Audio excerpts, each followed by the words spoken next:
What's up guys? Tuturuan ko kayo kung paano mag battery operated sa ating headlight.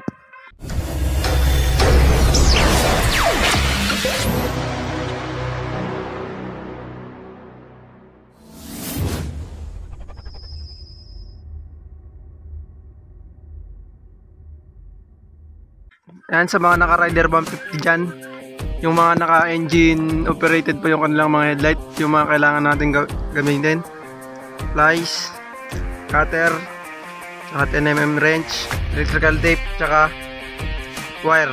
Yan lang. Gamit yung 10mm wrench, tanggalin natin yung dalawang tornilyo mga. Buwagan lang natin.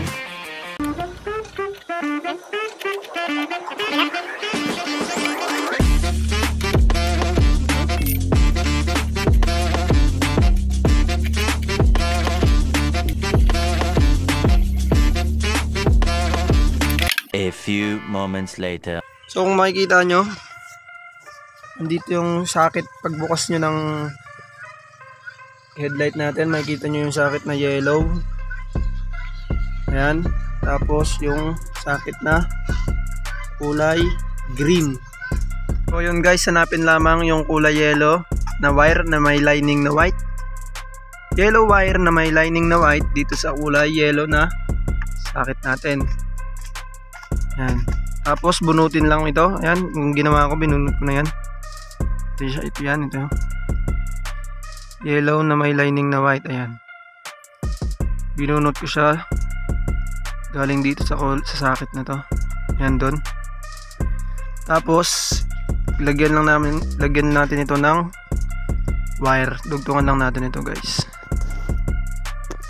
So ayun mga karods, ulitin lang naman natin itong kulay yellow na may lining na white.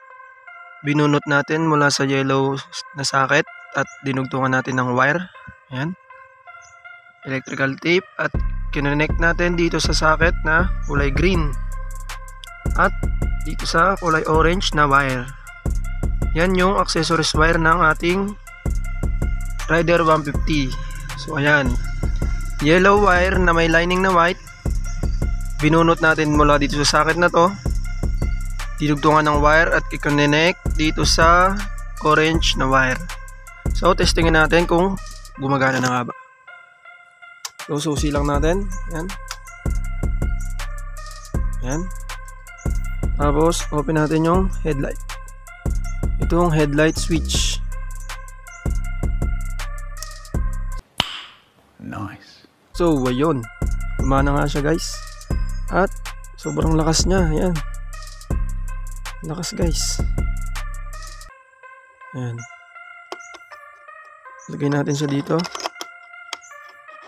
Ayan. Ganyan na yung itsura niya guys. So dito nga pala tayo ngayon para subukan yung ginawa nating battery operated headlight sa ating Rider 150. So ayan, susi muna natin. At tignan natin. Yan. Yun o. Ang lakas guys. So sundan nyo lang yung mga tinuro ko sa inyo. Yung yellow wire na merong lining na white ay i-connect lamang sa orange wire papunta sa green socket. Yun lang, napaka basic lang at maraming salamat sa panonood.